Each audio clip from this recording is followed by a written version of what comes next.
गरीब की उड़ान। एक छोटे से गांव में एक सकूबाई नाम की औरत रहती थी। उसका एक बेटा भी था, राकेश, जो कि पढ़ाई में बहुत होशियार था। सकूबाई के पति के गुजर जाने के बाद सारी जिम्मेदारियां सकूबाई के कंधों पर आ गई थीं। वह किसी के घर बर्तन मांजती तो किसी के घर खाना बनाती थी। उसका बेटा भी उसके साथ ही जाया करता था। वहां बैठे बैठे वह अखबार पढ़ा करता था। एक दिन जब वह अखबार पढ़ रहा था तो एक औरत आकर बोली, अरे राकेश, अखबार पढ़ने तू कौन सा बड़ा अफसर बन जाएगा, जाकर अपनी मां का हाथ बटा। राकेश बोला, मालकिन, मैं बड़ा अफसर बनना चाहता हूं। हम हिताबें नहीं खरीद सकते, इसलिए यह अखबार पढ़कर जानकारी प्राप्त कर रहा हूं। मालकिन जोर जोर से हंसने लग गई। यह देखकर सक्कूबाई अपने बेटे को लेकर घर चली गई।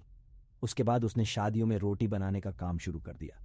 वह सुबह 3 बजे उठकर 15-20 किलो रोटियां बनाती थी और राकेश भी सुबह उठकर अपनी मां का हाथ बटाता था और फिर पढ़ने बैठ जाता था। एक दिन वहां उनके मकान मालिक आए और बोले, क्या सक्कूबाई, तुम तो 3 बजे ही सुबह उठ जाती हो और बिजली जला लेती हो। या तो बिजली का बिल भरो या यह कमरा छोड़ दो। ये बोलकर मालिक गुस्से में चला जाता है। राकेश लालटेन लगाकर पढ़ाई करने लगा और सकूबाई भी उसी में गुजारा करने लगी। ऐसे ही कई सालों तक राकेश पढ़ता रहा और हमेशा अव्वल नंबर लाने लगा।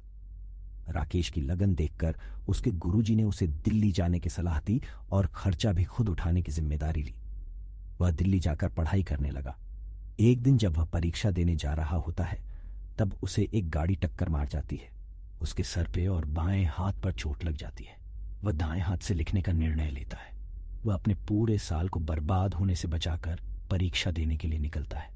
वहां जाकर उसने परीक्षा दी और फिर बाद में अस्पताल जाकर अपना इलाज कराया।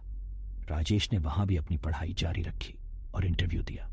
इंटरव्यू देने के बाद वह अपने गांव वापस लौट जाता है। थोड़े दिन बाद उसकी मां अखबार खरीद कर लाती है और राकेश को अपना रिजल्ट देखने को कहती है। राकेश खुश होकर बोलता है, मां, मैं पास हो गया, मैं अफसर बन गया। उन दोनों की आंखों में आंसू आने लग गए। तो दोस्तों, इस कहानी से आपको पता चला होगा कि हमें हमेशा अपना लक्ष्य प्राप्त करने के लिए मेहनत करते रहना चाहिए। दुनिया चाहे हम पर हंसी उड़ाए, लेकिन हमें कभी हिम्मत नहीं हारनी होती है और हमेशा लक्ष्य पर ध्यान देकर जीत हासिल करनी होती है। धन्यवाद दोस्तों। अगर आपको यह वीडियो अच्छी लगी हो तो कृपया वीडियो लाइक, शेयर और चैनल को सब्सक्राइब करना